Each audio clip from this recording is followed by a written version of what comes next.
Bismillahirrahmanirrahim.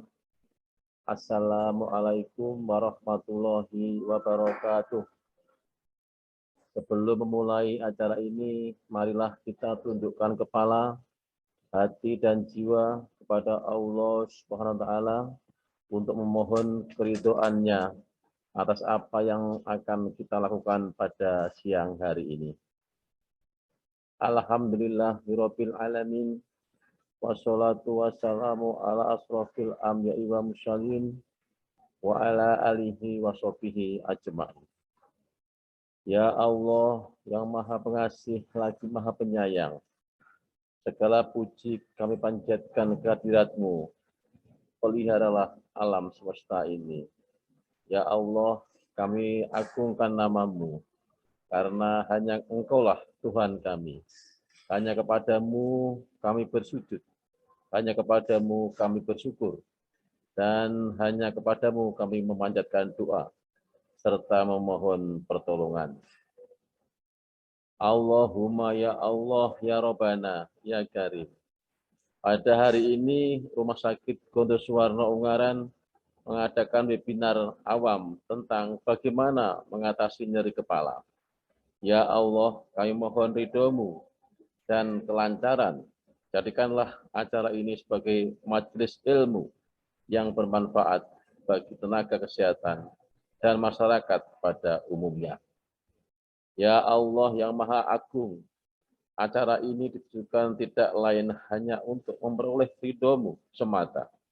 Untuk itu berilah petunjuk dan bimbingan kepada kami, agar kami dapat menjalankan dengan baik, demi kesehatan dan keselamatan masyarakat Ungaran dan sekitarnya. Ya Allah, tunjukkanlah kepada kami bahwa yang benar itu benar, dan berikan kepada kami kekuatan dan kemampuan untuk menjalankannya, serta tunjukkan bahwa yang salah itu adalah salah, dan berikan kami kekuatan dan kemampuan untuk meninggalkannya. Ya Allah, kabulkanlah doa-doa kami. Rabbana atina fid dunya hasanah wa fil akhirati hasanah wa qina adzabannar. Subhana rabbika rabbil izzati amma yasifun wa salamun ala mursalin walhamdulillahirabbil alamin. Wassalamualaikum warahmatullahi wabarakatuh.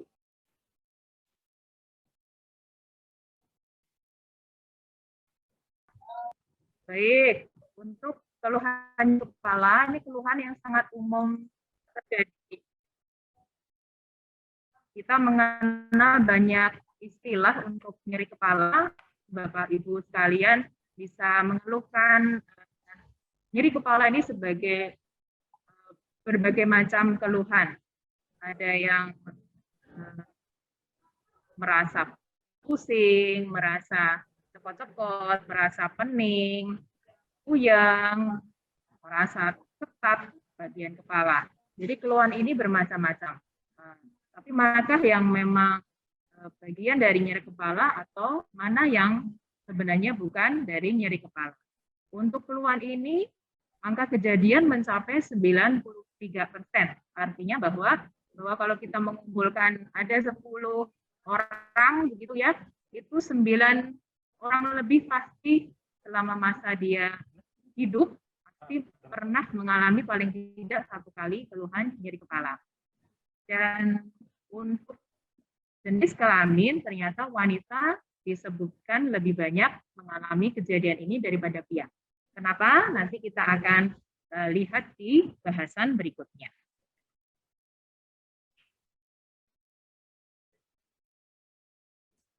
Jumlahnya berapa itu yang ikut? Siki lo suarane kayak dengan rupiah.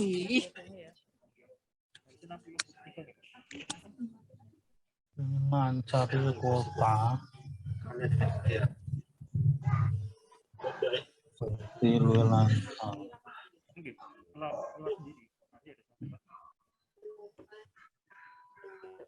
Keputus-putus. Putus lho. Sambung meneh. Banyak gini gitu. Kemudian bagaimana dengan Pemenang aku ora tahu. nyeri? Untuk mengalami nyeri kepala, ternyata pada bagian kepala kita ini banyak organ yang bisa terjadi nyeri. Ya, Ini kan Pak. bisa di luar kepala ataupun masuk di dalam otak. Ya, untuk ekstrakranial ini maksudnya struktur-struktur yang di luar otak yang bisa menjadi penyebab dari nyeri kepala. Kita lihat banyak sekali ya, ada dari bagian sinus,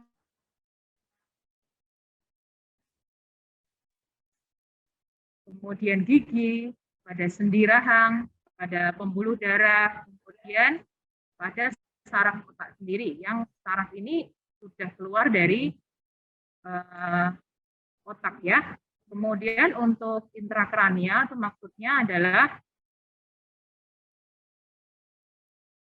di dalam otak, bisa meliputi dari pembuluh darah, baik itu arteri maupun vena, ataupun selaput otaknya.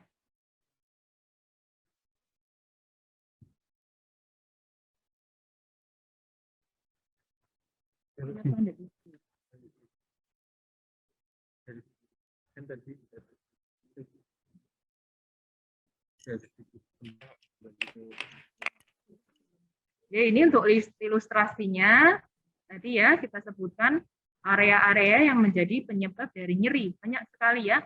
Jadi untuk nyeri kepala ini ternyata bisa melibatkan banyak organ yang berada di kepala. Karena kepala kita ini strukturnya banyak organ yang nyeri. Mulai tadi dari otot, kemudian sinus, ada gigi, ada saraf tersendiri, kemudian ini dari sendi rahang, kemudian dari pembuluh darah sendiri. Ya. Untuk pembagian nyeri kepala ternyata banyak. Kita bagi menjadi dua besar. Di sini ada nyeri kepala primer dan nyeri kepala yang sekunder. Nyeri kepala primer ini maksudnya bahwa nyeri kepala ini tidak ada kaitannya dengan kelainan di otak atau tidak ada kelainan pada sistem organ tubuh kita secara keseluruhan. Untuk nyeri kepala yang sekunder, nyeri kepala ini akibat karena memang ada kelainan pada organ. Tadi ya yang kita sebutkan tadi area nyeri ataupun memang secara dalam organ badan kita ada yang terganggu sehingga menimbulkan keluhan yang kita sebut nyeri kepala. Ini untuk ilustrasi atau gambar yang secara sederhana dilihat dari lokasinya tipe-tipe nyeri kepala tadi. Kita lihat tadi ada nyeri kepala karena sinusitis. Kita sering mendengar penyakit seperti itu juga kadang keluhan yang muncul pertama kali adalah nyeri kepala dan ternyata setelah dilakukan pemeriksaan ternyata ada bagian-bagian di daerah sinus yang mengalami peradangan, bisa di daerah dahi maupun pipi. Kemudian ada nyeri kepala, ini tension itu maksudnya adalah panas tegang, biasanya dirasakan di bagian dahi yang terasa terikat. Kemudian ada yang kita sebut migrain dan ada yang kita sebut sebagai nyeri kepala klaster. Nanti bahasan berikutnya kita akan melihat sebenarnya apa perbedaan atau ciri khas dari nyeri kepala ini. Jadi tidak dengan mudah kita sebut bahwa ini kena migrain, karena migrain ini misalnya harus ada ciri khas tertentu. Ya, kembali tadi ke nyeri kepala primer. Nyeri kepala primer tadi adalah nyeri kepala yang tidak ada kaitannya dengan masalah di otak ataupun masalah di organ atau struktur kepala lainnya. Itu ada 3 pembagian yang secara sederhana. Ada yang sering kita dengar dengan migrain, kemudian ada nyeri kepala tipe tegang, dan nyeri kepala klaster. Nah, kita sekarang masuk ke nyeri kepala yang kita sebut migrain. Jadi apa itu nyeri kepala migrain? Ternyata nyeri kepala migrain ini harus memenuhi kriteria tertentu ya, baru kita sebut migrain, karena tidak semua nyeri kepala satu sisi seperti yang sering dikeluhkan dok ini saya kena migrain. Nah, tentu tidak semudah itu ya. Nyeri kepala kita sebut sebagai migrain karena dia harus memenuhi hal-hal yang kita lihat di sini. Ada yang disebut dengan nyeri kepala migrain tanpa aura. Ada nyeri kepala migrain dengan aura. Itu bagaimana maksudnya? Tanpa aura. Aura ini adalah keluhan yang dialami pasien yang melibatkan sensorik. Sensorik itu perasaan atau melibatkan panca indera sebelum terjadinya keluhan nyeri kepala. Biasanya aura ini paling banyak dialami dari visual, dari mata. Ya, jadi pasien sebelum mengeluhkan nyeri kepala, selama beberapa menit sebelum nyeri kepala muncul, ada keluhan yang menyebutkan bermacam-macam ya, ada yang seperti melihat terlap-terlip, melihat bintang, melihat berkunang-kunang, bahkan keluhan tiba-tiba gelap, tiba-tiba seperti berada di terowongan, berada di pandangannya menyempit seperti itu. Itu yang terjadi sebelum pasien mengeluh nyeri kepala. Setelah beberapa menit keluhan itu selesai, muncullah rasa nyeri kepala itu. Yang bisa berlangsung di sini kita lihat bahwa nyeri itu terjadi hanya di satu sisi kepala saja. Dan biasanya ya hanya sisi itu. Jarang ya berpindah-pindah ini misalnya di sisi kanan, nanti lain waktu kiri itu tidak seperti itu. Biasanya hanya dominan atau dirasakan di satu sisi kepala tersebut dan kalaupun kambuh akan muncul juga di sisi kepala tersebut. Ya, rasanya nyeri kepalanya bagaimana? Rasanya berdenyut ya. Bukan yang rasanya terikat seperti itu. Jadi rasanya lebih berdenyut ya. Kemudian lamanya bagaimana? Lamanya ternyata ada batasannya, yaitu hanya berkisar dari 4 jam paling sedikit sampai 72 jam. Itu sampai 3 hari. Biasanya disertai mual dan biasanya juga terjadi kepekaan yang berlebih terhadap foto itu maksudnya cahaya, ataupun fono itu suara. Sehingga pasien waktu mengeluh nyeri kepala, dia akan sensitif. Kalau dengar berisik tambah nyeri kepala. Dengar ramai bukan nyeri kepala, akan lebih merasa nyeri kepala. Kemudian tadi ya yang kita sebut aura atau perasaan sensorik yang dialami pasien, biasanya yang melibatkan gejala visualnya, ini biasanya juga akan pulih. Bisa pulih sama sekali. Mereka tadi sempat sesaat seperti tidak melihat apa-apa. Itu kan pulih kembali secara total. Ya, berarti seperti itu.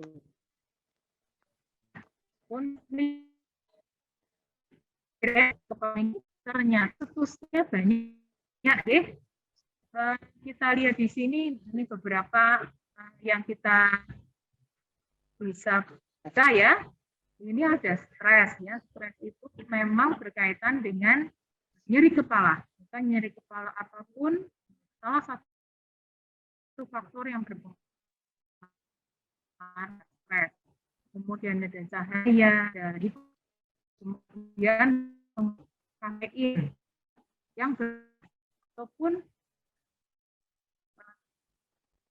lepas dari kafein secara mendadak. Kafein itu maksudnya kita itu ya yang konsumsi kopi ya, kemudian bau-bauan itu juga bisa memicu migrain.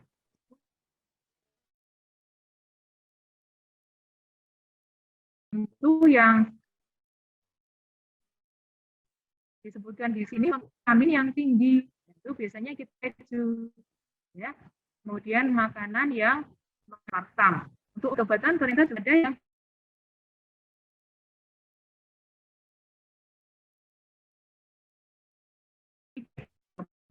nitroglycerin, kemudian nitroglycerin ini pada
Saya Dr. Satari sedikit memotong untuk waktu tinggal 5 menit ya dok.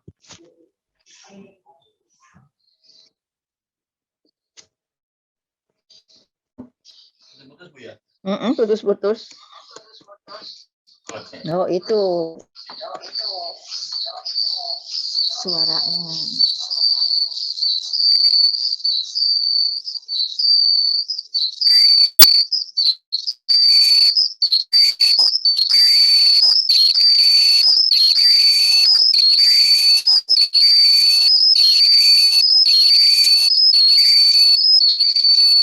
Masukkan untuk ujian.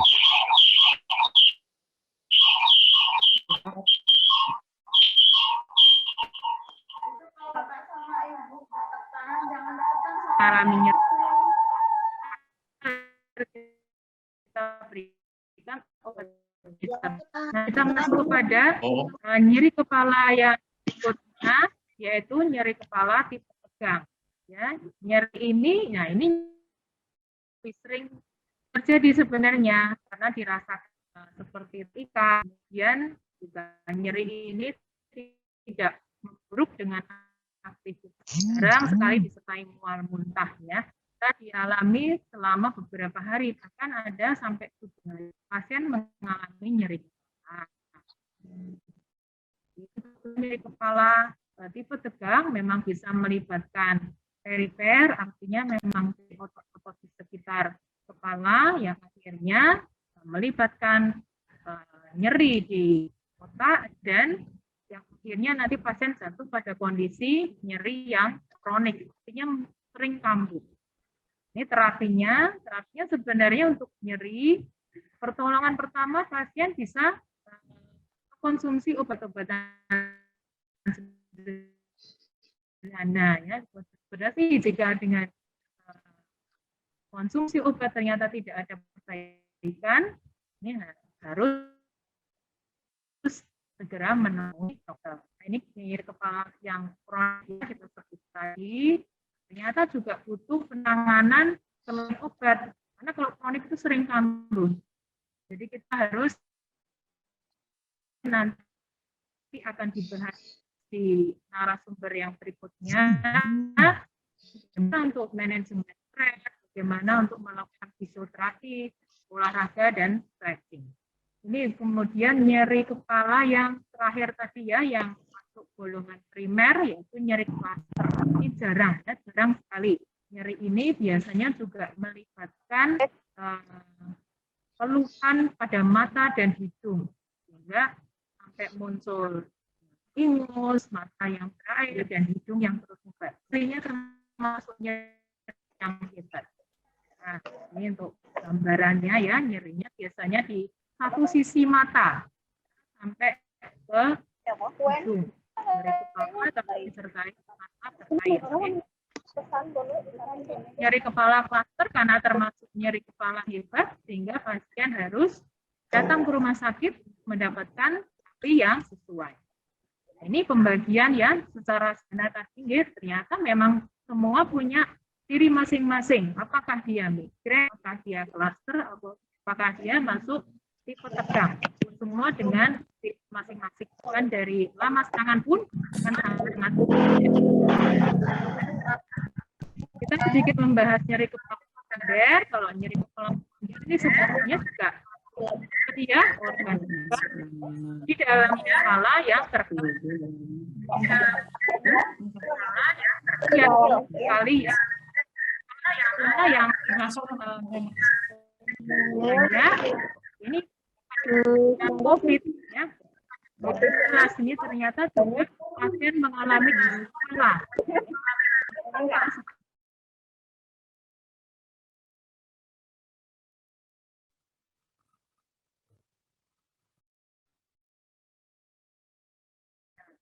Kenapa nyeri kepala pada COVID ini? Ternyata memang COVID-19 bisa mempengaruhi sistem saraf, sehingga virus yang masuk ke tubuh, yang melalui hidung, ternyata dia akan melewati sawar darah otak kita, dan menembus sampai ke cabang saraf dari penciuman. Makanya kenapa pada pasien COVID-19 kita akan menemui keluhan gangguan menghidu atau mencium, ya, karena memang melibatkan saraf penciuman kita. Kemudian virus COVID juga bisa mengenai saraf trigeminus. Dia setelah trigeminus itu terlibat dalam kejadian nyeri kepala, sehingga muncul kepekaan terhadap saraf trigeminus dan muncullah keluhan nyeri kepala. Baik, demikian dari kami bahasan yang singkat, semoga dapat dipahami. Waktu kami kembalikan kepada Dr. Liang selaku moderator. Terima kasih kepada Dr. Saptari Apriliani, spesialis saraf, atas materi yang dalam teknis. Chat yang ada ini hilang. Jadi kepada para peserta yang tadi bertanya, bisa mengulang menulis kembali pada chat room untuk dijawab oleh Dr. Saptari. Sambil nanti kita sedang mempersiapkan juga untuk materi yang kedua. Sekilas saya baca tadi para peserta penasaran nih dengan pembicara kedua dan ketiga kita, di mana memang dibahas oleh pakar yang berbeda, membahas nyeri kepala untuk penanganan non-farmakologis, yaitu dari sisi rehabilitasi medik dan dari sisi psikologi. Dr. Saptari, untuk tadi yang bertanya, sebenarnya saya sempat membaca ada bapak-bapak yang kalau di bis tadi suka tiba-tiba sering pusing karena kena AC terus. Itu sebenarnya penyebabnya apa ya, Dok? Karena itu termasuk nyeri kepala primernya, Dok, seperti dalam penjelasan dokter. Ya, jadi kalau pusing ya, tadi pusing belum tentu masuk sebagai kriteria nyeri kepala, karena itu keluhan tadi ya, nyeri kepala itu kan banyak, bisa disebutkan penderita bermacam-macam. Apalagi ini ada pemicunya yaitu di bis ya. Jadi di pada kondisi bergerak. Ini malah mungkin ada kaitannya dengan gangguan keseimbangan ya, karena kalau di bis dalam kondisi bergerak masih mungkin masuk pada kriteria dizziness atau vertigo. Jadi bukan nyeri kepala. Ini perlu detail lagi untuk keluhannya. Nah, biasanya untuk nyeri kepala, baik yang kita sebutkan tadi ya, yang pertama yang primer, yang tipe tegang, migrain, cluster, biasanya tidak muncul pada misalnya pas di dalam kendaraan. Kalau dalam kendaraan kan, apalagi kendaraan itu bergerak, curiga nih karena ada keseimbangan. Jadi perlu pemeriksaan yang lebih detail lagi. Ya. Baik, Dr. Saptari, terima kasih atas jawabannya. Di sini pertanyaannya sudah sangat banyak ya, Dok. Tapi karena waktu yang terbatas, ini saya lanjutkan dulu untuk sesi materi yang kedua.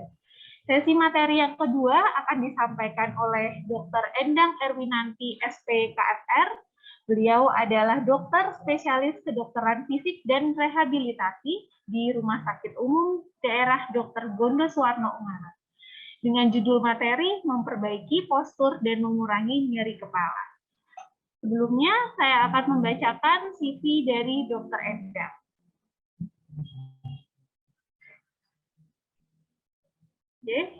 Dr. Endang Erwinanti, SPKFR, lahir pada tanggal 16 Mei tahun 1960 dengan riwayat pendidikan lulus tahun 1979 dari SMA Negeri 1 Semarang, menempuh pendidikan dokter umum di Fakultas Kedokteran Universitas Gadjah Mada, melanjutkan spesialis KFR, program studi ilmu kedokteran fisik dan rehabilitasi Fakultas Kedokteran Universitas Diponegoro dan lulus pada tahun 1999.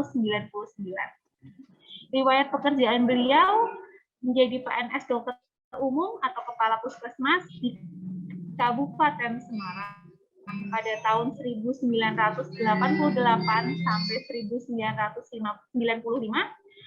menjadi PNS dokter spesialis kedokteran fisik dan rehabilitasi di RSUD Ambarawa tahun 2000 sampai 2005. Kemudian tahun 2005 sampai sekarang sebagai PNS dokter spesialis KFR di RSUD Dr. Gondoswarno. Untuk riwayat organisasi, beliau pernah menjabat sebagai Wakil Ketua Perhimpunan Dokter Spesialis Kedokteran Fisik dan Rehabilitasi Jateng DIY tahun 2020 sampai 2023. Berarti masih aktif menjabat ya dok.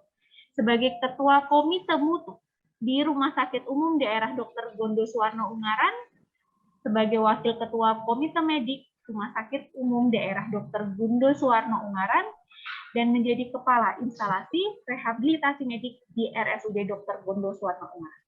Kepada Dr. Endang Erwinanti ST KFR, waktu dan tempat kami persilahkan.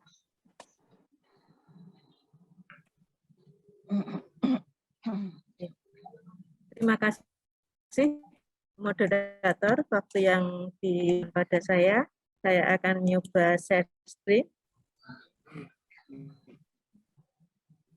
Ya.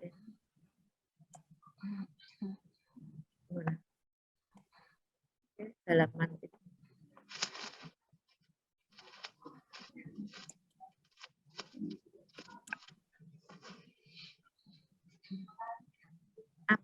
Apakah sudah terlihat? Sudah dokter. Oke, akan saya mulai untuk materi yang kedua. Kalau tadi pembicara pertama mengenai ini ya, penyebab-penyebabnya di kepala dan mengatasinya. Ini saya akan mengenai salah satu latihan untuk memperbaiki postur dan mengurangi nyeri kepala pada forward head posture. Ini istilah apa nanti kita jelaskan, karena seperti tadi yang disampaikan pembicara pertama bahwa penyebabnya di kepala itu sangat banyak.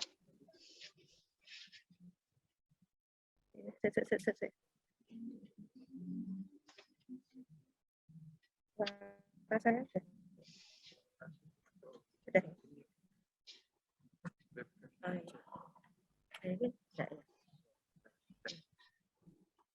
Jadi nyeri kepala tadi berbagai macam penyebab. Ini yang akan saya tampilkan, nyeri kepala yang akibat karena postur di leher yang kurang baik ya. Jadi ini bisa terjadi dari anak-anak sampai tua, di mana apalagi di dalam pandemi ini kita tidak akan lepas dari HP, kemudian media-media digital lainnya, dan itu akan memicu gangguan postur dan akhirnya bisa menyebabkan nyeri kepala. Ini saya Dokter, kepada para peserta yang masih menggunakan audio mohon bisa dimatikan. Terima kasih. Ini sekilas otot-otot leher yang nanti akan kita latih. Ini juga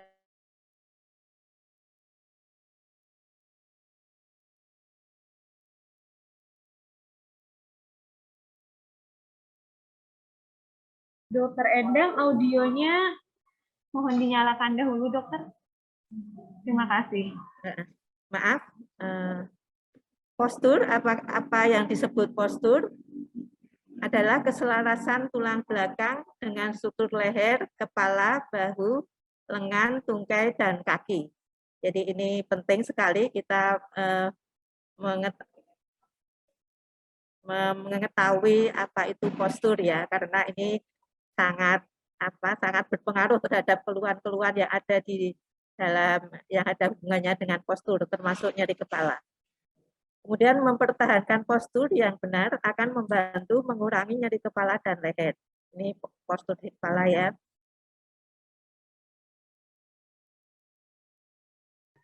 Ini tipe postur. Tipe postur ada beberapa tipe postur. Yang ideal yang kita harapkan adalah postur ini ya, postur yang benar. Jadi kita sehari-hari kita harapkan mempertahankan postur yang benar ini. Ini yang 4 ini adalah postur yang salah. ya, postur yang akan menyebabkan keluhan-keluhan. Ini termasuk ini forward head posture. Ini kepala ke depan ini ya, leher kepala ke depan. Nah, ini yang akan kita bahas hari ini karena ini bisa menyebabkan nyeri kepala. Nah, ini tadi forward head posture, ini bahasa Indonesianya kita sulit ya menerjemahkan. Jadi ini yang ideal, terus kemudian ini yang ini ke depan ini ya, kita forward head posture, jadi postur yang ini. Ini akan mempengaruhi otot-otot di leher, juga tulang di leher, yang akhirnya akan menimbulkan, salah satunya menimbulkan nyeri kepala, di samping ya nyeri leher baru.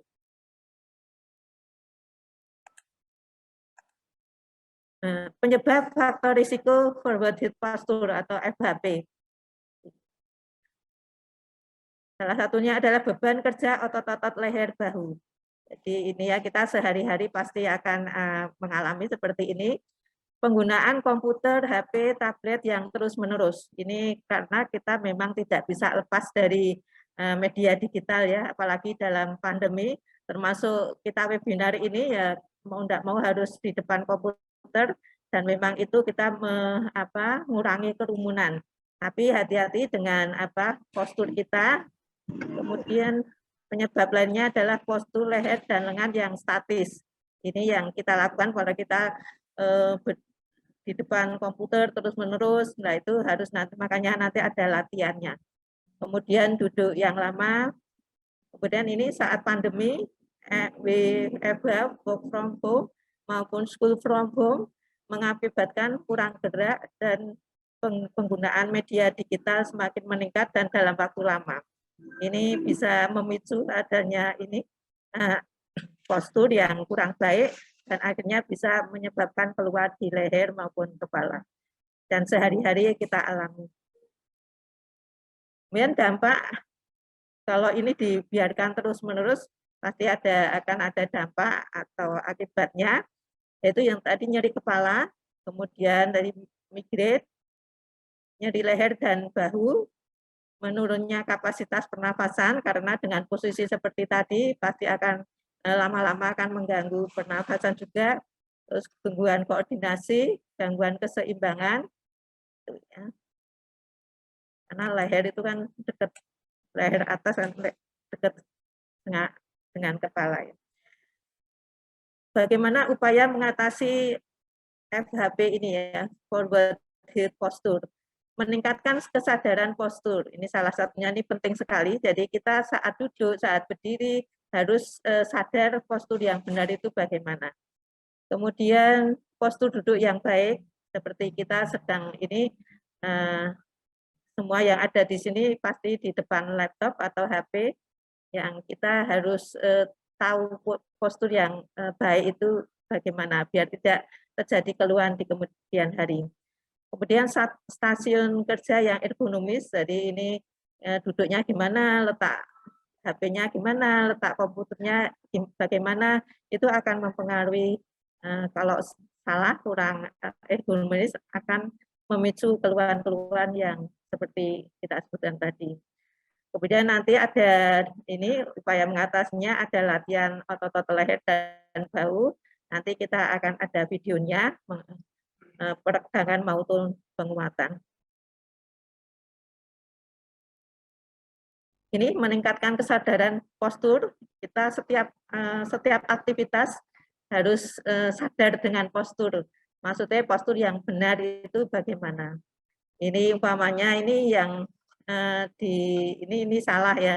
Yang merah itu salah, yang hijau benar. Jadi kalau duduk di depan laptop, di depan komputer, ini yang salah, ini yang benar, kemudian ini yang benar, terus ini ada yang salah, ini kan kita tiap hari tidak lepas dari HP, itu kita juga harus hati-hati, ini yang benar, kemudian ini juga kalau kita duduk santai, itu juga harus mengingat postur yang benar itu bagaimana, ini yang salah, ini yang benar.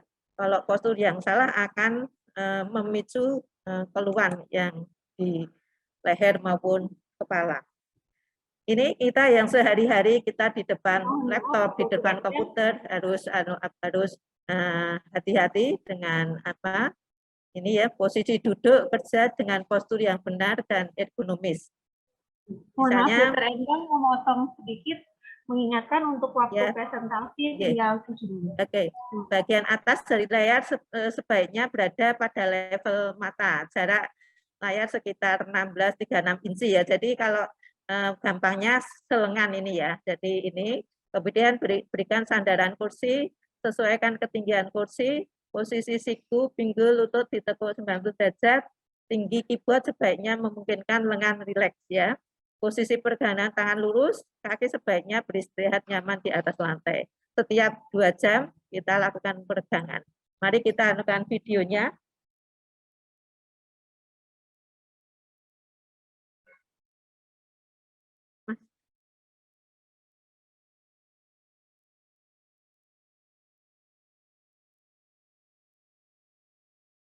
Video, Nas. Video peregangan.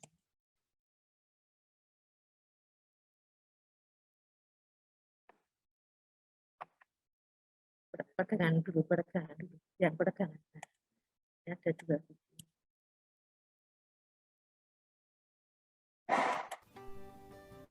Latihan peregangan. Disarankan untuk melakukan gerakan peregangan setiap 2 jam saat bekerja di belakang meja. Pertama, neck rotation. Dan menolehkan kepala ke arah kanan dan tahan gerakan selama 8 hitungan.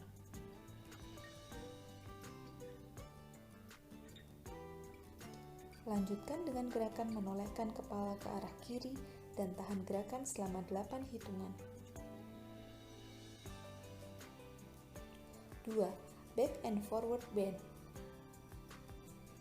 Gerakan kepala menengadah ke atas dan tahan gerakan selama 8 hitungan. Lanjutkan dengan gerakan kepala menekuk ke bawah dan tahan gerakan selama 8 hitungan.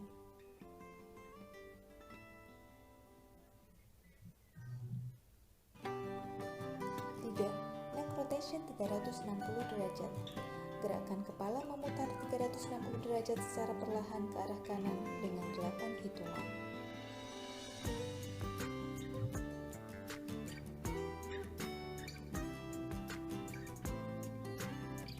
Lanjutkan dengan gerakan memutar ke arah yang berlawanan selama 8 hitungan.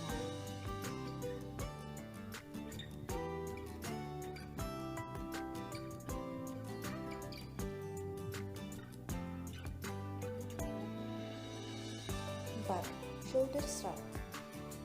Gerakan kedua gelang bahu memutar ke arah belakang selama 8 hitungan. Ternyata si Tito yang saya yang 65. Terima kasih.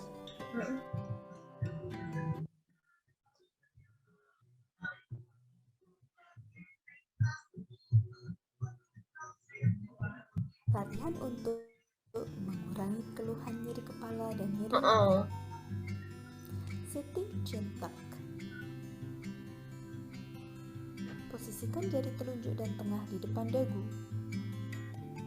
Posisikan kepala menghadap ke depan dan horizontal. Tekan dagu mundur perlahan menggunakan jari. Pertahankan gerakan selama 5 detik. Perlahan kembalikan kepala ke posisi netral. Ulangi gerakan sebanyak 6 kali, lakukan sebanyak 2 set. Sitting neck extension. Tarik kepala ke belakang secara perlahan. Gerakkan kepala ke atas seperti akan melihat langit-langit. Pertahankan gerakan selama 5 detik. Perlahan kembalikan kepala ke posisi netral. Ulangi gerakan sebanyak 6 kali, lakukan 2 set. Side bending. Letakkan tangan kanan pada sisi kiri atas kepala. Tarik kepala ke sisi kanan, pertahankan selama 5 detik. Perlahan kembali ke posisi netral. Ulangi gerakan sebanyak 6 kali, lakukan 2 set. Lanjutkan pada sisi yang berlawanan.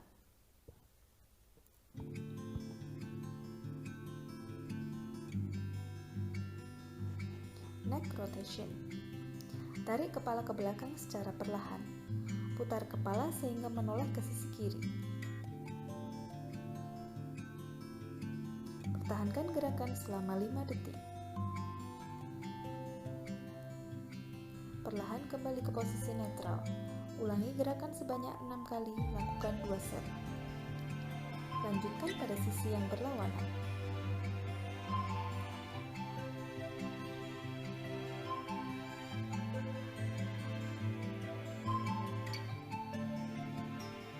Cervical flexor.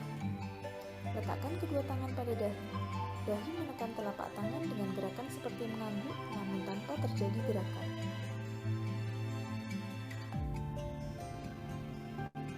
Tahan gerakan selama 10 detik, kemudian rileks.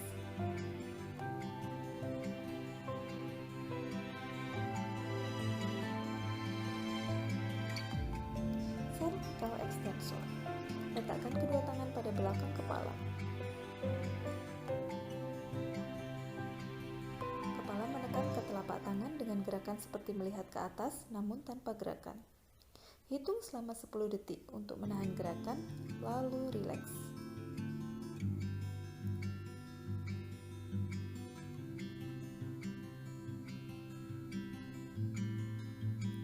Cervical rotator. Letakkan satu tangan pada pelipis kanan.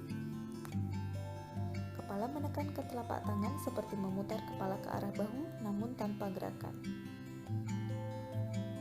Tahan gerakan selama 10 detik, lalu rileks.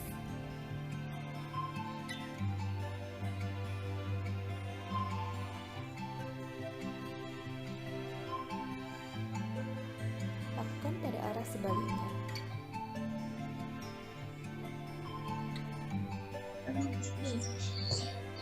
Right and left side flexor. Letakkan satu tangan pada sisi kepala. Kepala menekan ke telapak tangan seperti menekuk kepala ke samping, namun tanpa terjadi gerakan. Tahan gerakan selama 10 detik, lalu rileks.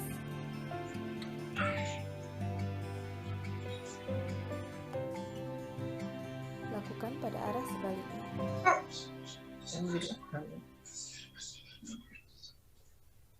Terima kasih.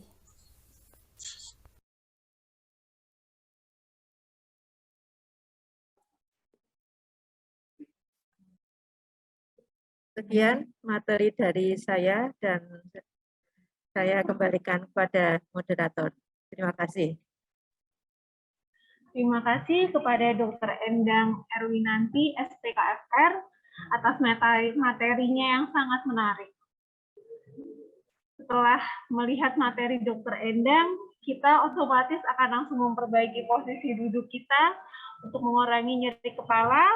Kemudian video yang tadi sudah ditampilkan akan kami share di grup webinar melalui WhatsApp, atau nanti kita juga bisa melihatnya di YouTube, channel YouTube dari RSUD Dr.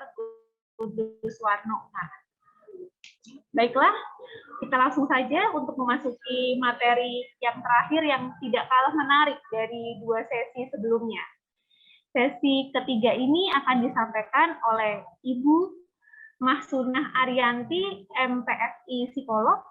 Beliau merupakan seorang ahli psikolog klinis di RSUD Dr. Gondo Suwarno Ungaran dengan judul materi yang sangat menarik, yaitu teknik relaksasi untuk mengurangi nyeri psikologi. Sebelum memulai materi yang menarik ini, saya Ibu Mahsunah, atau biasa kita panggil Mbak Anti.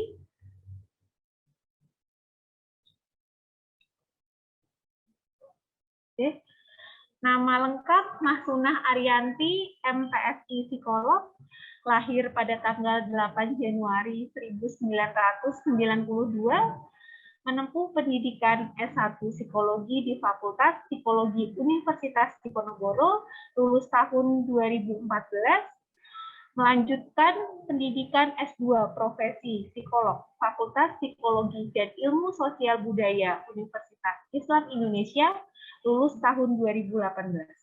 Dengan riwayat pendidikan sejak tahun 2019 sampai sekarang merupakan PNS psikolog klinis RSUD Dr. Gondo Suwarno Ungaran. Kepada Mbak Anti, kami persilahkan untuk memulai materi. Baik, terima kasih kepada moderator yang telah memberikan waktunya kepada saya untuk menyampaikan materi pada hari ini. Jika tadi, bismillahirrahmanirrahim, Assalamualaikum warahmatullahi wabarakatuh. Selamat siang Bapak Ibu, pada siang hari ini saya akan menyampaikan materi mengenai teknik relaksasi untuk mengurangi nyeri psikologis. Saya akan share screen terlebih dahulu ya.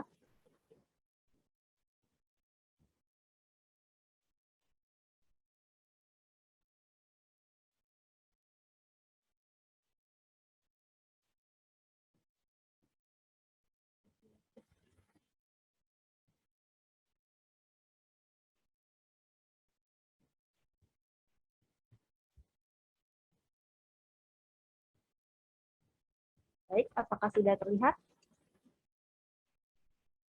Sudah ya? Belum? Belum. Sudah? Oh, belum.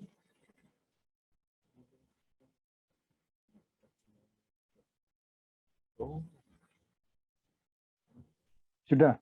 Sudah terlihat. Oh, sudah terlihat. Sudah ya? Oke. Jika tadi sudah dibahas mengenai nyeri kepala dan penyebabnya dari aspek biologis, nah sekarang saya akan membahas mungkin sedikit tentang nyeri yang disebabkan oleh faktor psikologi. Nah, di sini pengertian nyeri psikologi adalah pengalaman yang sangat pribadi, yang tidak menyenangkan, yang bukan hanya akibat rangsangan yang mengganggu dari jaringan tubuh yang terkena saja.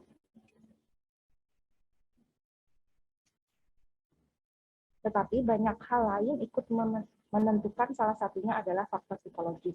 Nah, nanti akan kita bahas faktor psikologisnya apa saja. Nah, pada umumnya, nyeri dirasakan lebih keras jika terdapat juga kecemasan, depresi, maupun kesepian.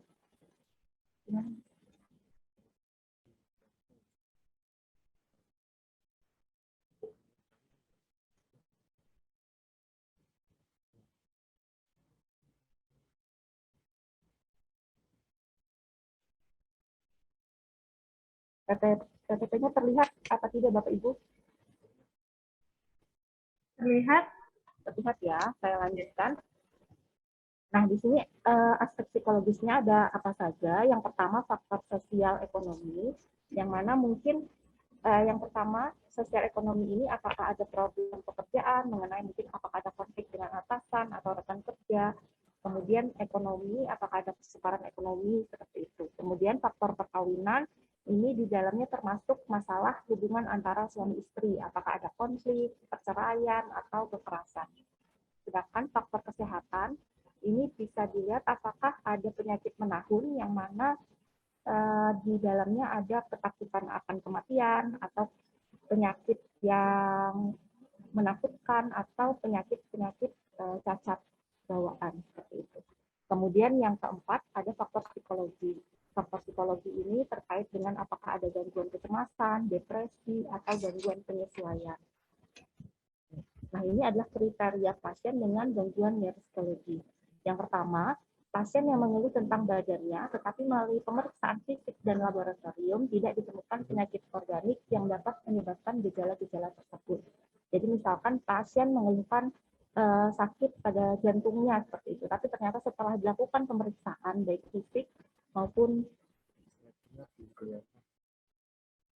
maaf Bapak Ibu ini mungkin belum terlihat ya PPT-nya.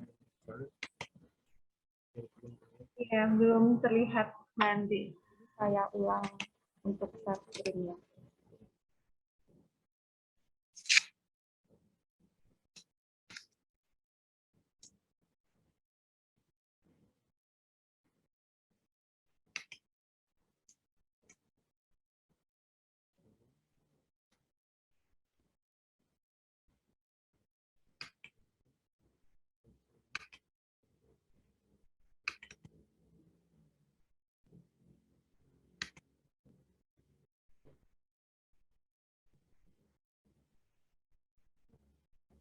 Apakah sudah terlihat? Sudah. Terlihat ya. Kita lanjut. Tadi yang pertama ya. Jadi ketika dikeluhkan ada keluhan fisik ya, misalkan sakit jantung tadi, tapi ternyata di pemeriksaan fisik, laboratorium maupun radiologinya tidak terdapat penyakit organik seperti itu.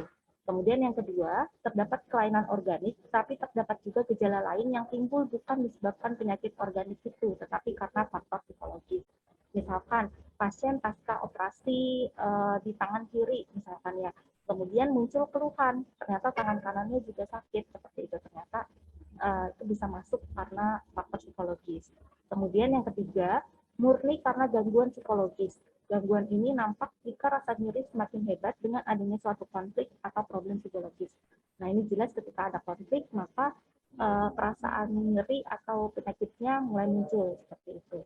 Kemudian yang terakhir, kurang adanya perhatian atau dukungan, yaitu seseorang merasa diperhatikan oleh lingkungan jika mengeluh nyeri, dan perhatian itu tidak ada jika keluhan nyeri tidak ada. Oke. Nah, ini yang bisa dilakukan di rumah untuk mengurangi nyeri. Yang pertama yaitu melatih untuk berpikir positif dan rasional. Yang kedua, latihan mindfulness atau melatih kesadaran akan emosi dan kondisi kesadaran saat ini. Kemudian yang ketiga ada distraksi, yaitu mendistraksi rasa sakitnya dengan kegiatan-kegiatan lain yang menyenangkan, misalkan melakukan hobi, menonton TV, atau membaca buku yang disukai. Kemudian yang ketiga, dukungan sosial. Ini sangat penting, yang mana ketika mendapatkan dukungan sosial, biasanya pasien akan lebih cepat, lebih baik proses penyembuhannya daripada pasien yang tidak mendapatkan dukungan sosial. Dan yang terakhir adalah relaksasi nafas. Nah, pada hari ini kita akan mempraktekkan bersama-sama untuk relaksasi nafas. Seperti itu ya. Nah, relaksasi nafas di sini adalah teknik relaksasi merupakan salah satu terapi non-farmakologis yang digunakan dalam pelaksanaan nyeri. Relaksasi merupakan suatu tindakan untuk membebaskan mental maupun fisik dari ketegangan dan stres, sehingga dapat meningkatkan toleransi terhadap nyeri. Nah, ini tujuan dan manfaatnya, yang mana manfaatnya dapat menghilangkan nyeri, menenteramkan hati, dan berkurangnya rasa cemas. Baik, Bapak Ibu, nah, ini tekniknya, nanti akan saya pandu. Mari kita bersama-sama untuk melakukan relaksasi nafas bersama-sama. Ya, set audio dulu ya.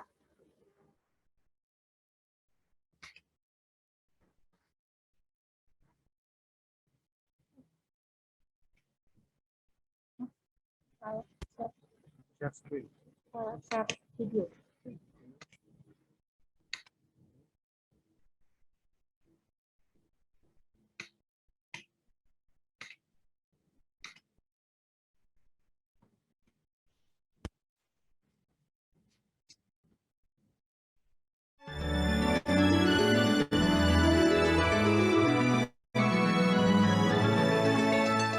Video.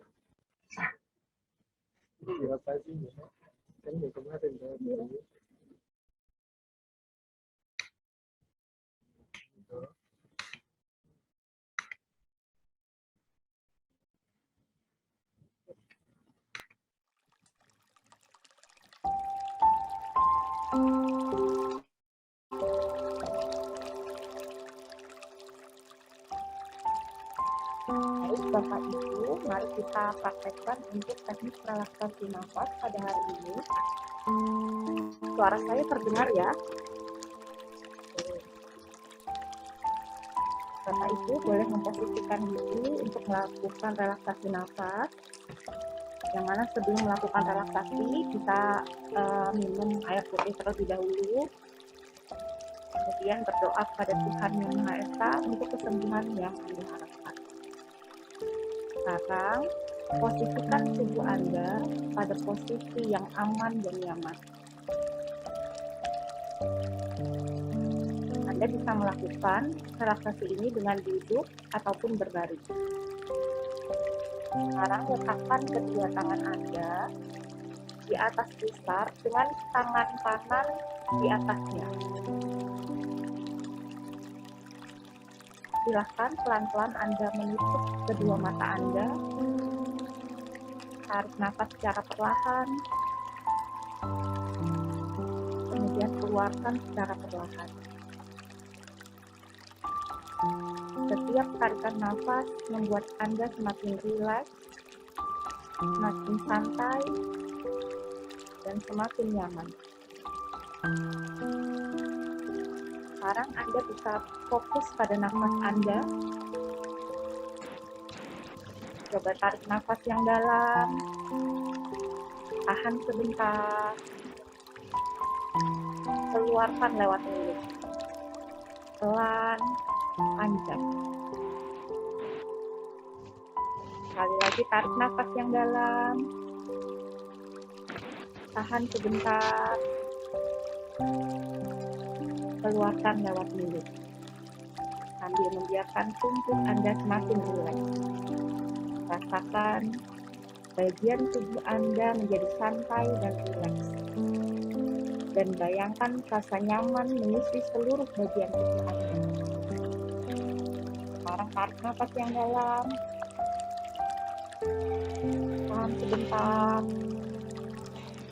Keluarkan lewat mulut. Ketika menarik nafas, bayangkan rasa nyaman mengisi tubuh Anda.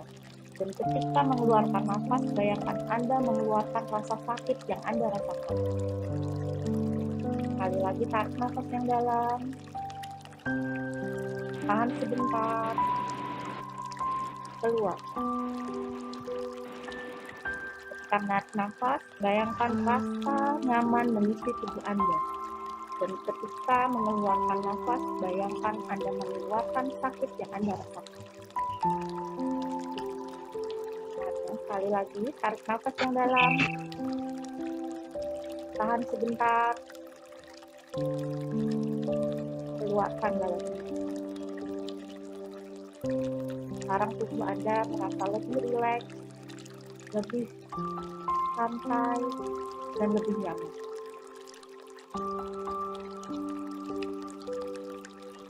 Sekarang tarik nafas yang dalam. Tahan sebentar. Keluarkan perlahan. Anda menjadi semakin rileks, semakin nyaman.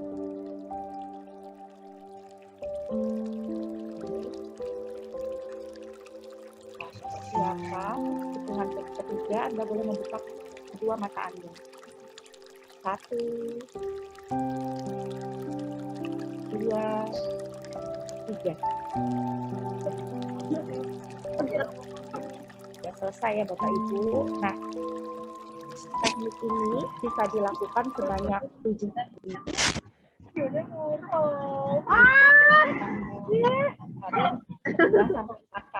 Dan bisa dilakukan nanti bisa dilihat perbedaannya hasilnya seperti apa. Seperti itu Bapak Ibu, mungkin sekian dari saya. Mohon maaf jika ada kekurangan.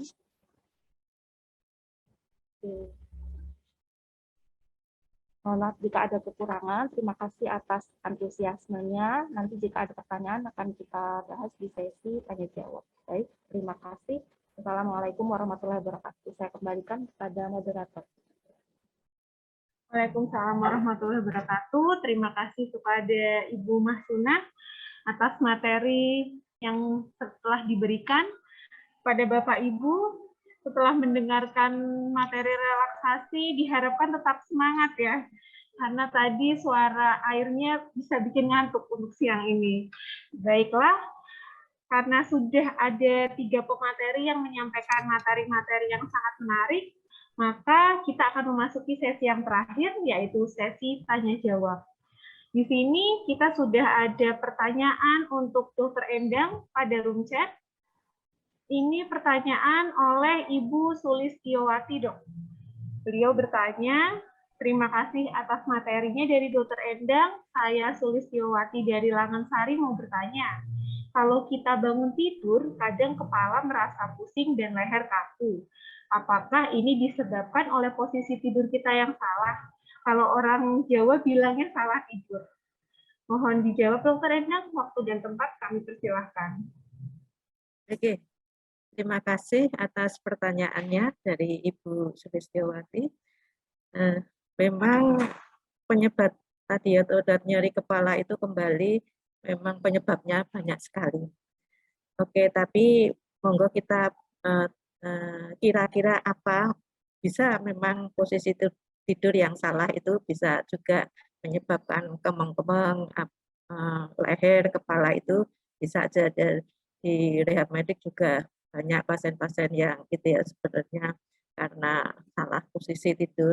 Monggo tadi yang saya jelaskan kan tadi postur ya, memang kita setiap saat itu harus sadar dengan postur karena postur itu memang sangat penting dipertahankan yang postur tadi dari kepala sampai ya tulang belakang ini ya sampai tulang ekor, sampai kaki, sampai ini ya. Jadi itu akan mempengaruhi keluhan-keluhan. Jadi yang ringan, kalau dibiarkan terus ya bisa aja umpamanya kan posisi salah terus, bisa aja jadi lama, apalagi juga kita semakin tua, juga akan pengaruh juga ke struktur lehernya, tulang lehernya, dan akibatnya juga keluhan semakin berat. Ada yang banyak itu kan juga ada sepitan saraf kalau yang ini ya. Jadi postur itu benar-benar harus kita pertahankan yang benar. Tadi makanya sadar dengan postur dalam posisi apapun. Kalau kita di tempat rehabilitasi memang ada gambar-gambar yang ini kalau tidur di posisi ini, kalau angkat beban ini, kalau kita kalau tadi hubungannya dengan FHP kepala leher itu saat di depan komputer pegang HP itu bagaimana lah itu. Jadi betul Ibu tadi bisa aja salah tidur atau ini coba diperbaiki. Di samping itu tadi ada mau tidur bisa kita lakukan relaksasi. Tadi ada pembicara ya itu juga penting. Tidur yang cukup 6 jam sampai 8 jam itu juga sangat pengaruh yang primer ya, yang ringan-ringan itu karena pada saat tidur yang benar-benar tidur itu akan terjadi relaksasi semuanya ya dari otot, dari ini itu akan sangat membantu. Saya kira itu dari saya. Baik dokter, terima kasih. Jadi memang hal kecil ya dok yang kadang kurang kita perhatikan ternyata memiliki efek yang sangat besar untuk tubuh kita.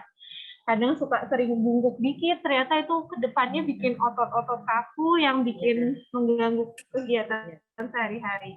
Ini untuk pertanyaan masih ada nih dok yang sangat dekat dengan kita nih. Dari Rina Sabila, ini siswa SMA, beliau menanyakan Mbak Rina ini, dia kan sering daring karena masa pandemi. Nah, dia sering melihat HP untuk mengerjakan tugas. Setelah berapa jam kepala saya sering pusing, dok. Gimana cara mengatasinya? Oke, terima kasih atas pertanyaannya.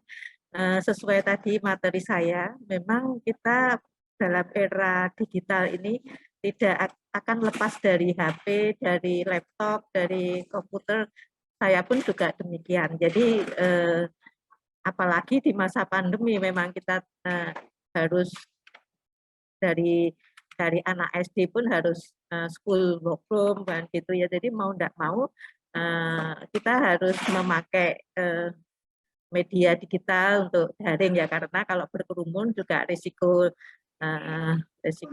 ini ya COVID-nya itu akan lebih berisiko. Tapi tadi udah bagaimana mengatasi kondisi demikian, makanya tadi ada latihan untuk peregangan. Jadi kita pada saat harus di depan laptop, di depan HP yang terus-menerus itu kita setiap 2 jam harus melakukan ini ya peregangan. Tadi ada latihannya. Tadi video sudah kita ini ya kita perlihatkan. Nanti kalau nanti materi kita akan kita share ya, kami share. Tapi ya memang itu tadi nyeri kepala itu kan memang bermacam-macam dan kebanyakan memang ringan-ringan ya maksudnya enggak. Tapi kalau memang keluhan itu semakin berat dan kok tidak dengan mengatasi hal yang tadi sudah disebut tidak masih nyeri kepala terus, ya itu memang harus dilakukan pemeriksaan lebih lanjut. Saya kira itu dari saya. Baik dokter, berarti yang seperti dijelaskan ya, setiap 2 jam kalau Ya, bisa para pelajar SMA yang daring relaksasi. ya. Tadi peregangan kan cuma 1 menit ya, jadi setiap 2 jam kita peregangan. Syukur dengan latihan tadi, latihan juga cuma 5 menit, itu bagus untuk memperbaiki postur, terus menguatkan otot-otot leher yang latihannya tadi untuk memperkuat otot-otot leher biar ini. Tapi memang latihan itu untuk kita peruntukkan untuk yang ringan-ringan ya, yang tadi karena gangguan postur. Tapi yang jepitan saraf itu beda lagi, kita harus mana gerakan-gerakan yang aman, mana itu beda lagi. Iya. Ini di sini ya, terima kasih dokter. Di sini di chat room saya ada Mbak Lutfia Khoirunisa. Ini semangat sekali, ada 2 pertanyaan. Saya pilih pertanyaan pertama aja ya Mbak ya, sebagai penutup pertanyaan di chat room. Tapi ini nanti masih dibuka untuk chat pertanyaan kepada Mbak Mahsuna. Ini Mbak Lutfi bertanyanya kemungkinan untuk Dokter Saptari gitu. Dia bertanya, izin bertanya dok, untuk menderita sinusitis, biasanya kan sakit kepalanya rekuren, terutama ketika flu, apalagi musim dingin seperti ini. Nah, untuk mengatasi nyeri kepala pada penderita sinusitis, sebaiknya obat yang diberikan apa ya dok? Selain mengkonsumsi paracetamol. Paracetamol obat yang paling sering dikonsumsi masyarakat ya untuk nyeri. Kepada Dokter Saptari, kami persilahkan. Baik. Terima kasih untuk pertanyaannya. Jadi kalau memang keluhan nyeri kepala ini sudah dikaitkan dengan sinusitis dan sinusitisnya berulang, tentu butuh konsultasi juga dengan bagian yang terkait ya. Sinusitis nanti lebih kompeten untuk dari dokter bagian THT untuk memberikan penanganan lebih lanjut. Biasanya kan sinusitis memang bisa berulang ya, kan kaitannya satu dengan musim atau mungkin ada alergi, sehingga memang pencetus-pencetus yang kira-kira membuat sinusitisnya berulang dan akhirnya keluhan nyeri kepalanya juga berulang, itu harus segera diketahui. Ya, jadi cari kira-kira pencetusnya apa. Kalau memang dingin, ya bagaimana mengatasi saat musim hujan, dikondisikan badan merasa hangat, kemudian menghindari makanan atau minuman yang dingin, sehingga tidak meneruskan sinusitis lebih lanjut, dan nanti akhirnya jatuhnya nyeri kepala. Saya rasa nanti dari bagian THT, mungkin lebih bisa memberikan penanganan lebih lanjut. Nyerinya ya memang bisa memakai obat-obatan yang sederhana dulu, tapi kalau memang kaitannya dengan sinusitis yang berulang, ya itu juga harus ditangani dari bagian yang terkait, itu bagian. Demikian. Baik dokter, terima kasih atas jawabannya. Sebenarnya saya ingin bertanya juga nih kepada Ibu Mahsunah ya. Tadi kan kita sudah diajari untuk teknik relaksasi nafas dalam. Nah, untuk teknik relaksasi nafas dalam ini Mbak, sebaiknya kita lakukan itu setiap hari atau berapa hari sekali, atau ada waktu-waktu tertentu saat stres saja, atau memang saat kita nyeri kepala, atau bagaimana? Terima kasih.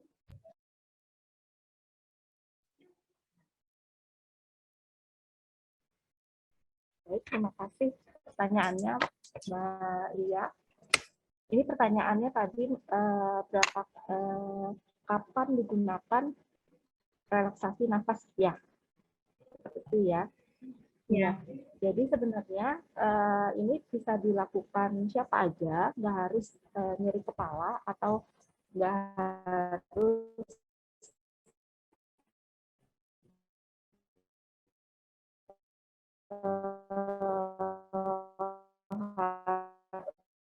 apa ya.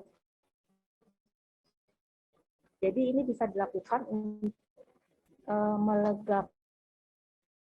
bisa juga untuk supaya lebih konsentrasi seperti itu.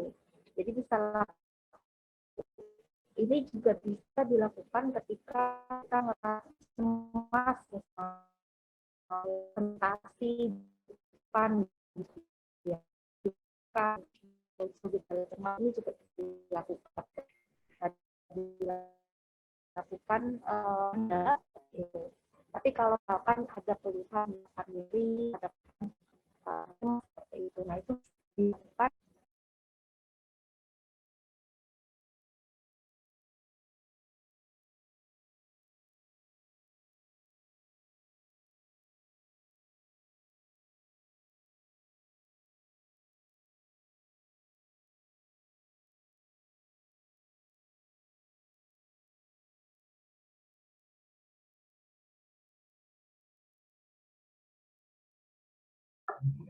Terima kasih kepada Mbak Maksuna. Sepertinya para peserta sangat semangat ya untuk bertanya, untuk konsultasi, karena nyeri kepala itu adalah gejala yang paling sering dan hampir semua orang pernah mengalaminya. Tapi karena keterbatasan waktu, tidak semua pertanyaan bisa kami jawab karena kami memasuki sesi yang terakhir, yaitu untuk door prize. Door prize yang sangat menarik yang akan dibagikan kepada para peserta. Untuk yang pertama, langsung saja kami akan bagikan 5 door prize pertama kami yang akan kami berikan kepada 5 peserta yang mendaftar pertama kali dalam acara webinar kali ini. Berikut saya tampilkan data peserta yang mendaftar dalam acara ini.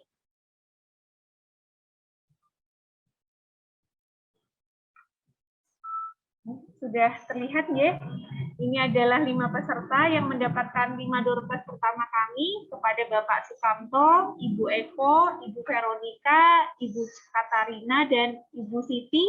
Bisa menghubungi WA yang ada di bawah ini, nomor WA 089 705 62230. Selanjutnya, door prize kami masih ada. Kami berikan kepada para peserta yang sudah sangat semangat dan aktif bertanya. Bagi peserta yang tidak dijawab pun kami bagikan door prize-nya. Saya bacakan rangkumannya kepada para peserta yang mendapat door prize. Yang pertama kepada Ibu Retno Nugrahaini, kemudian kepada Ibu Endang, kepada Ibu Cynthia Tiara, Ibu Lutfia Khoirunisa, Ibu Sulistiowati, Ibu Rina Salsabila, dan Ibu Nisa. Kepada para penerima door prize karena bertanya, sama, bisa menghubungi Mbak Setia sesuai dengan nomor ini, ya, nomor yang tadi saya sebutkan di 089 705 62230. Untuk door prize nanti bisa diambil di bagian pelayanan medik Rumah Sakit Umum Daerah Dr. Gondosuwarno. Selanjutnya nih masih ada sisa door prize-nya. Untuk door prize yang terakhir, 5 orang yang akan kami undi. Undi kocokan, jadi semua mempunyai kesempatan yang sama untuk mendapatkan door prize yang menarik.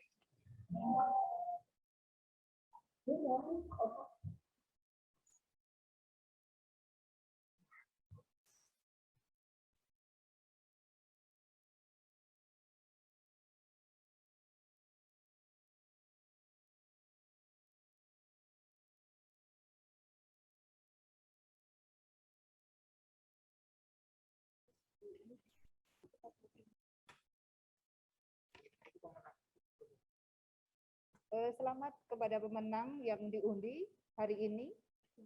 Yang pertama adalah Ning Resmi Ningsih. Ya, kita undi lagi. Selanjutnya kami persilahkan.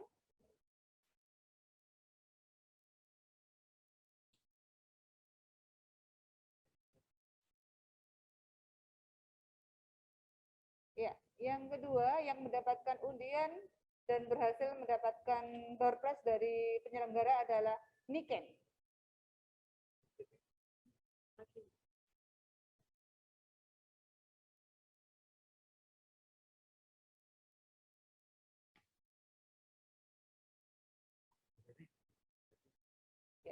Nah, ini yang mendapatkan hadiah berikutnya. Ini teman kita ini ya. Bu Herlin Widi Utami. Selamat untuk Bu Herlin.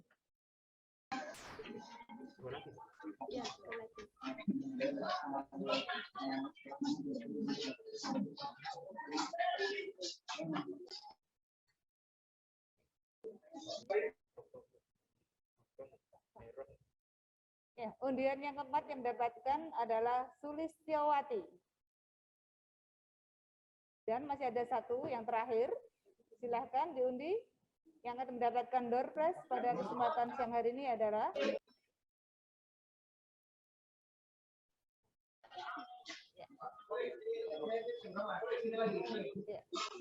Sabar Inti Lestari. Ya, selamat untuk 5 peserta terakhir yang mendapatkan undian. Dan door prize-nya bisa diambil melalui WA seperti yang tadi telah disampaikan.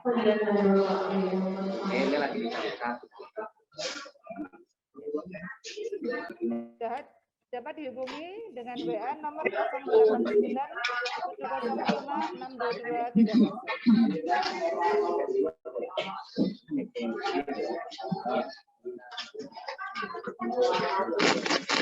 Terima kasih. Maaf kepada peserta yang suaranya tidak sengaja menyala, ini mohon dimatikan. Di akhir acara saya akan membacakan kesimpulan dari acara webinar ini, sedikit kesimpulan dari materi-materi yang disampaikan oleh narasumber kita, di mana nyeri kepala merupakan suatu gejala yang paling sering dikeluhkan oleh pasien. Karena sebagian nyeri kepala yang dialami masyarakat merupakan tipe nyeri kepala primer, yaitu nyeri kepala yang tidak disertai kelainan struktur atau metabolik. Bisa disebabkan oleh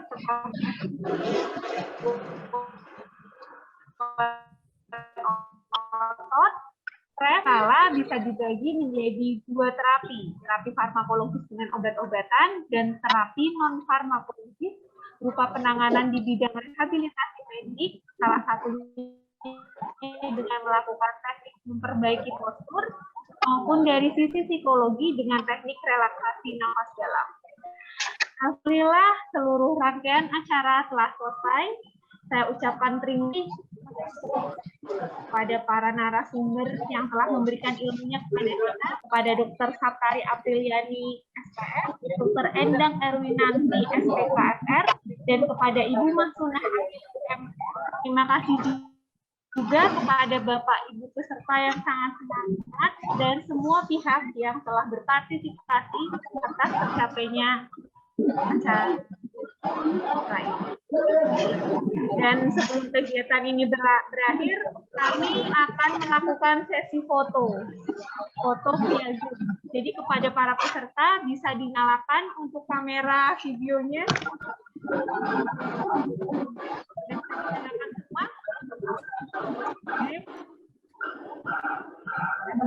Kita mulai ya sesi fotonya. Saya hitung sampai 3. 1, 2, 3. Kita ulangi sekali lagi. Dinyalakan semua. 1, 2, 3. Terima kasih kepada para peserta.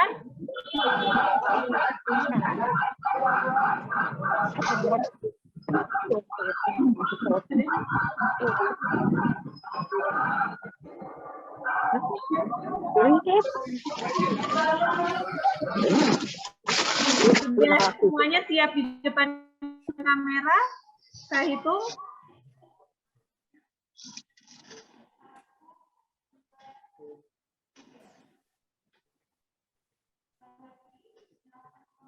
1, 2, 1, 2, 3. Udah? Satu kali lagi biar fotonya banyak ya Bapak Ibu.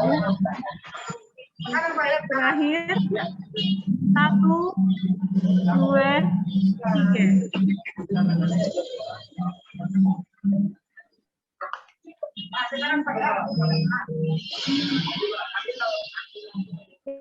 Terima kasih. Saya kembalikan acara kepada MC.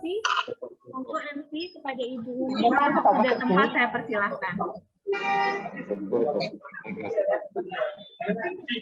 kasih kepada moderator Bapak dan Ibu hadirin yang berbahagia. Dengan demikian merengket pada apa yang tadi telah disampaikan oleh para narasumber bagi kita semuanya. Tidak lupa mengucapkan terima kasih kepada para peserta dan selamat kepada para peserta yang dapat berkenan di acara ini. Tidak lupa kami juga mohon maaf bila mana di dalam pelaksanaan webinar ini ada kendala teknis maupun kekurangan informasi. Terima kasih atas semuanya dan Assalamualaikum warahmatullahi wabarakatuh. Kita bisa berbicara. Terima kasih.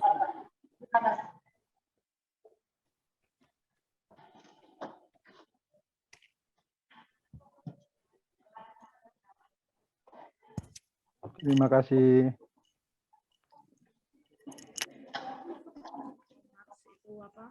Maaf tadi kan